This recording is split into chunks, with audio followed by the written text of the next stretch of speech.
السلام عليكم ورحمة الله وبركاته. أهلا بيكم. النهاردة هنعمل مع بعض الرقاق باللحمة المفرومة بتكة مميزة، مورق وطري من جوه ومقرمش من بره، وكمان اللحمة اللي من عصاك بطريقة جميلة جدا، هيطلع معاكي مفلفل كده وجميل. أول حاجة كده نصلي على الحبيب، اللهم صل وسلم وبارك على سيدنا محمد وعلى آله وصحبه أجمعين.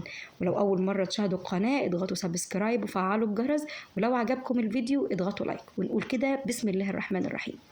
اول حاجه هنبتديها نعصج اللحمه.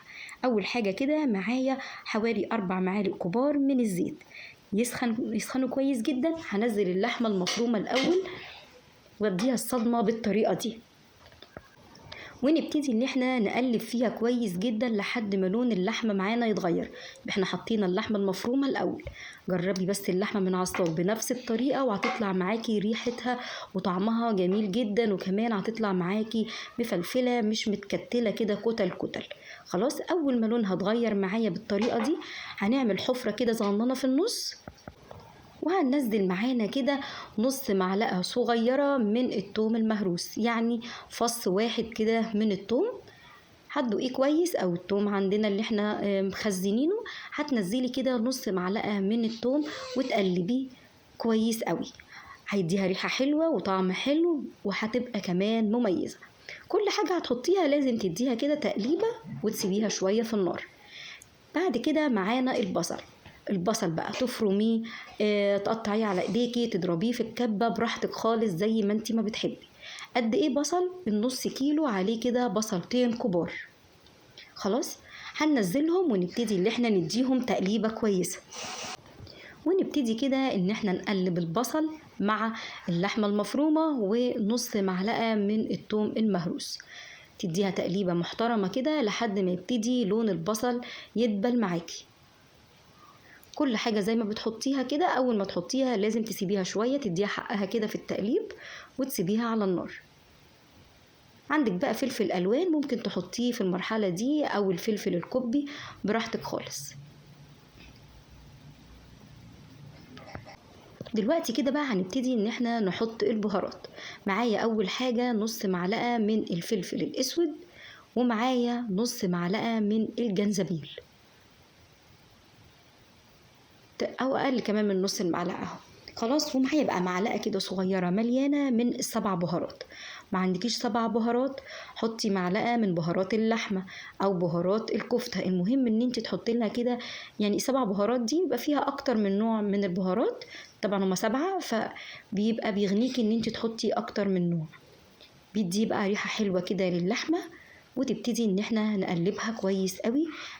هنا كده بقى ريحه اللحمه هتبتدي انها تطلع معانا. بقى معلقة كده كبشة أو كبشتين من الصلصة.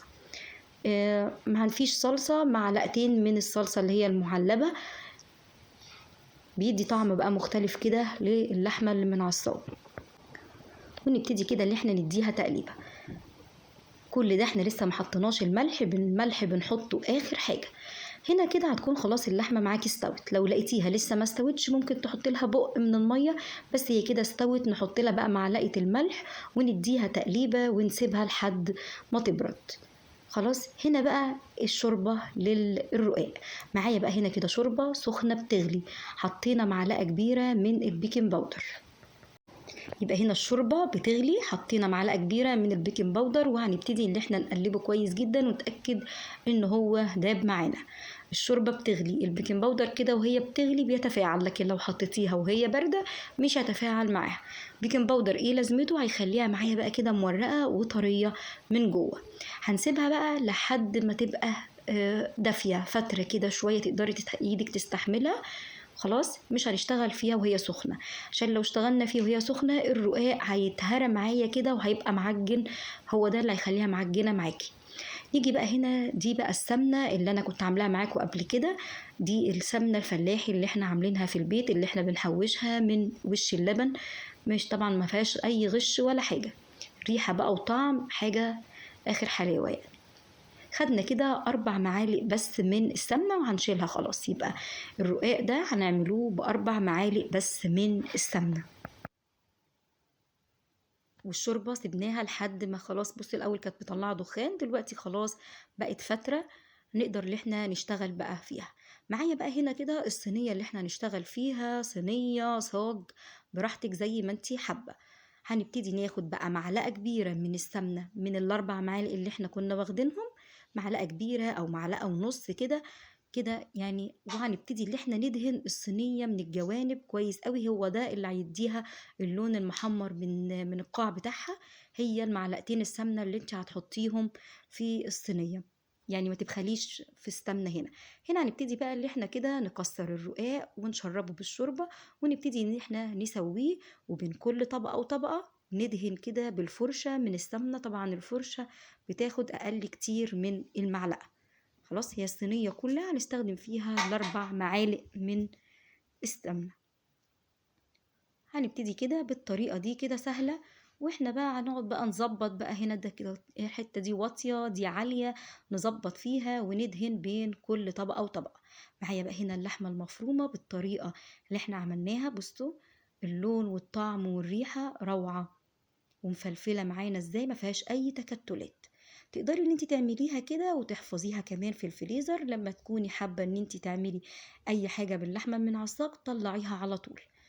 ممكن بدل ما انت تعملي نص ممكن تعملي كيلو وتشيلي جزء وجزء. وكمان بتبقى جميلة جدا لما بتيجي تحشي السمبوسك باللحمة المفرومة دي، بتبقى طعمها جميل، ومعلقة الصلصة الكبشة دي بتديها طعم مختلف. حطينا 4 طبقات من الرقاق من تحت، وهنحط زيهم من فوق حسب ما انت حطيتي تحت فوق علشان يطلع الرصة مظبوطة. حطينا اللحمة المفرومة وابتدينا اللي احنا حطينا ال4 طبقات التانيين بنفس الطريقة، ودهناهم برضو بالفرشة كده بالسمنة. نبتدي بقى اللي احنا نقطعها التقطيعة اللي احنا عايزينها قبل ما نحط اي حاجة على الوش. ما حطيناش اي حاجة، نبتدي كده اللي احنا نقطعها علشان نقدر نتحكم فيها. معايا هنا بقى دي كده الشوربة اللي فضلت مننا. هننزل كده باقي السمنة، هنسيح بقى فيه معلقة سمنة في الطاسة، هسيحها وانزلها كمان عليها عشان يبقى خدنا ال4 معالق كاملين. خلاص، ندوب كده السمنة فيها، الشوربة عادي زي ما هي كده خلاص بقى هي سقعت خلاص. وننزلها كده عليها كلها، وبالفرشة كده ندهن. والفرن شغال على درجة حرارة 180. هندخل الصينية دي كده على الرف اللي في النص. الحركة اللي أنا بعملها ديت في الحروف، بقفل الحروف علشان تطلع معايا مقفولة، ما تبقاش كده ايه مفتحة. على الرف اللي في النص، أول ما الحروف ما بتلون معايا بولع الشواية، وأول ما بتطلع بروح مغطياها كده 5 دقايق عشان تطلع معايا طرية وشبه الفطير بالظبط، واخدة اللون من القاع من تحت. اللون ده بسبب السمنة. ياريت تجربوها وبألف هنا.